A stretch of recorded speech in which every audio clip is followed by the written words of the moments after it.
Alright guys, I am NoSleeves12. I am a full-time content creator focusing on the NHL video game since I believe 2019 is when I went full-time, but I've been playing NHL pretty much my entire life and decided to become a content creator in 2017 and made it my full-time thing in 2019. My very first game, like my very first console was regular Nintendo. I'm 32, so for some reason Chippendale Adventures like stands out. And then the first game I remember grinding though was I got a Super Nintendo and Super Star Wars. I'm a big Star Wars guy. That was still like one of the most difficult games ever. I remember trying to like beat it on the weekends, and then you couldn't save it.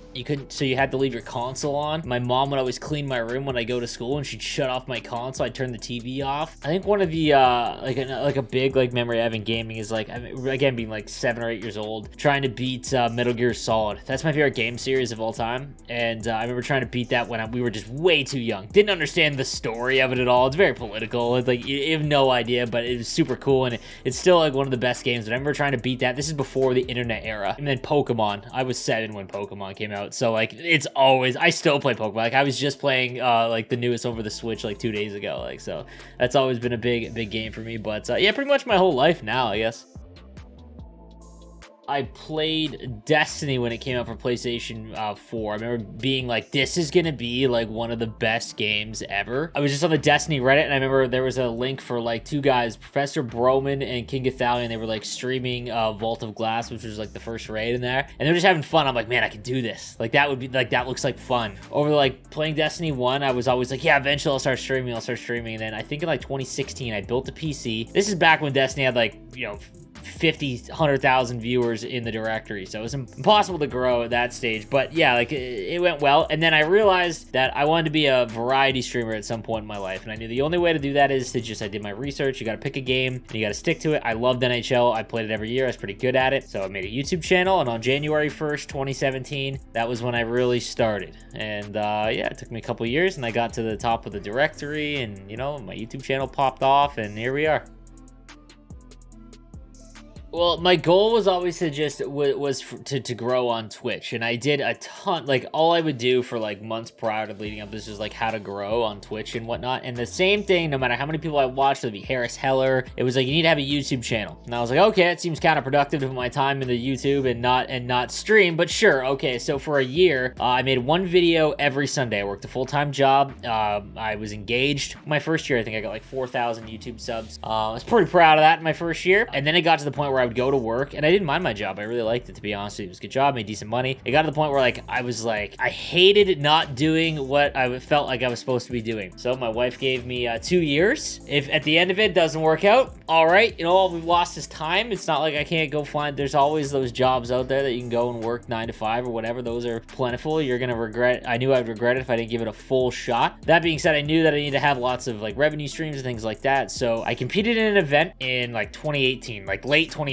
and an esports event for the Toronto Maple Leafs, and I got knocked out like in the 3rd or 4th round. But for whatever reason, because I was casting it, there wasn't a lot of streamers for it. I had like 200 viewers, and this is when I averaged like 15 to 20. So what I did was I started hopping around the other big name players that I had known from competing in various events before, and I was like, okay, I'll just play by play over it and talk about what they're doing and things like that. So the esports side of things, as that continued, my YouTube channel, my Twitch channel, I was still grinding away on that. Then in 2020, everything kind of like really clicked. I went from 11,000 to 25,000 in 3 months, but I still had the goal. I wanted to do the NHL event, the big one, the $100,000 one. I wanted to be on that. 2020, I was on the pregame. 2021, I got to do on one of the broadcasts, and then now I'm the play-by-play for the Gaming World Championship. So it all just kind of, you know, accumulated, but the grind was long.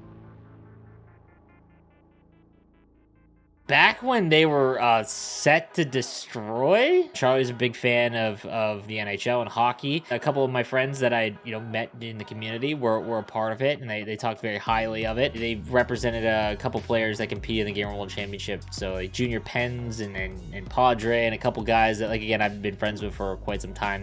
That was how I originally heard of them. Anytime that you have a sponsor, what you're promoting to the people that trust you and they take your opinion lightly. I think that's something something extremely important. So like I said, I met Charlie prior a little bit, so while he was, you know, endeavoring in the NHL community, and as I was casting his events and more, I got to meet him. And then when I grew a little bit more, I reached out potentially to try and join the org, because again, I think that him and Lazarus are extremely inclusive, and they're great. Anytime I have an issue with companies are coming that, you know, they want to sponsor you, whether it's like an affiliate deal and whatnot, and I have no idea what that means. And you know, Charlie was always there in the business side to be like, this is not a good deal and this is a good deal, now I can get you a better one, and things like that. He's always had my back like that, and I've always appreciated that, and they've taken care of me. It's been really good. And again, the fact that the owner of the org loves hockey is just a pretty easy marriage, in my opinion. I would have started way earlier. You have to understand if you actually want to do it or not. Everyone wants to be like Dr. Lupo and just go live and, you know, roll in the money and all this kind of stuff, right? Like, that's not, like, sure, that's cool, but if you don't like creating a video 5 times a week, if you don't like editing that, if you don't like streaming for, you know, 4 hours a day, things like that, if you get kind of bored, if you can't, we're at a stage now where the goal of being a variety streamer, where you wake up and play whatever game you want, that is not a pipe dream, but that is the holy grail in the industry. If you can hold an audience and play whatever you want, that means that you have their attention. It's you they're wanting to watch. Like, you have to stick to the same game. I think that's one thing I did right. If you were trying to be a full-time streamer, your time should not be all on Twitch, especially if you have other responsibilities. You know, 30-40% of my time in TikTok, I'd put the other 40% in YouTube, and I put 20% on Twitch. If, you know, you're not the most talented, that's fine. Like, I'm never gonna compete in the Gaming World Championships for NHL, but I'm gonna broadcast it. I'll be handing out the check. You know, like, you gotta find other ways. You gotta find other ways to get involved, and that goes for whatever you're playing. You start with YouTube, you start making videos, and everyone says, well, what do you make YouTube videos about? You record,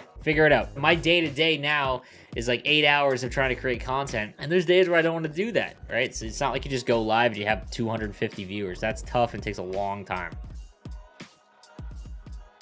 Like, if I'm casting like a big event, when you get your opportunities, especially in this industry, you have to execute on them. When it comes to doing an event, I will memorize the opening and the closing, because I know once I start talking that I'm completely okay. But I get terrified. I'm about to go to Montreal and where the NHL draft is, and, you know, and if you're not nervous, you're not doing the right thing. Competing in Halo 3 MLG. I remember going to MLG Toronto, and we won a couple rounds in the amateur bracket, trying to make the championship Sunday, where it would be the top 32 teams, and we had just lost in that final round to go. We were top 64. I alluded to this. I remember playing Metal Gear Solid. You have to blow up this wall to get to the next section of the game, or to rescue somebody. And I remember for 2 weeks, we would literally play it and be like, we're missing something. We'd restart the game. And I'll never forget one of our friend that he just pointed up, like, what, that wall looks like a different color. This is before the internet, and we shot everything at it, didn't do anything. Someone put C4 on it, and it clicked, and I remember just being like, oh my god, like, this is so sick. And I don't know, like, that's dumb, but like, that was like my favorite it's something that I definitely remember. There's a couple of games that, like, I'll remember like forever. Like, I remember playing World of Warcraft, vanilla World of Warcraft, when it first came out in like 2004. Up until this last 6 months in COVID, like, I really enjoyed the gym. With COVID and where we are in the world, it was not available. And I think as you get older, like, this is the thing too, I think this is another thing that people don't realize. When you turn your hobby that you love into your job, it's very hard to do it for fun. When I finish streaming, I don't feel like playing games, which is like weird, because it's like you turned your hobby into work. So like, no matter what, it is still technically work. I'm trying to think, like, I'm a big TV show guy. I'm a big like TV show guy. It's probably the only other thing that, like, I do as a hobby consistently. Like, I've watched like probably every TV show that is relevant over the last like decade or two. I don't know. I guess because gaming was it. You know what I mean? Non-gaming hobby, like, yeah. I mean, like, that's yeah. I guess it sounds lame. The San Jose Sharks. It is definitely hockey. After hockey, football. No, it's awful. Horrible take. Does not belong. I would say, I guess, rock. Four Brothers. I'm a big Mark Wahlberg guy. Really underrated movie. Four Brothers is my favorite movie. Summer is definitely my favorite season of the year, but everything that happens in fall. October is the best month of for sports, and hockey's on, football's on, baseball's in its playoffs. Man, like I feel like I'm old. I'd be like, I'd buy a new house. Like, you know what I mean? Like, I'd invest it. You know, like I would probably buy a brand new Jeep Gladiator. The NHL 94 is not the best game ever in the NHL series. Everyone says that like this is like NHL 95 is so much better. Okay, well, first I want to thank you for taking the time to talk. It's always fun. I always appreciate talking about like my journey, I guess. And I want to thank Charlie from Lazarus as him signing me and having Lazarus be such a helpful part of my career over the last couple of years. I would love to be a broadcaster, whether it be play-by-play or radio for an OHL team. I live in a city called St. Catharines, Ontario, and we have an OHL team, the Ice Dogs, and I love watching the Ice Dogs. I go to every game. I'd love to be on the radio for them, and really flirted with writing a book about the journey and the path I took. Write a self-help book. That's like always been like one of my things. I'm gonna write a self-help book. On Twitter, I'm at NoSleeves Gaming. On YouTube, I'm Sleeveless Gaming, and on Twitch, I'm NoSleeves12. And I did not think I would get to this stage, and all three are different, and it is a horrible mess, and I can't do anything about it now.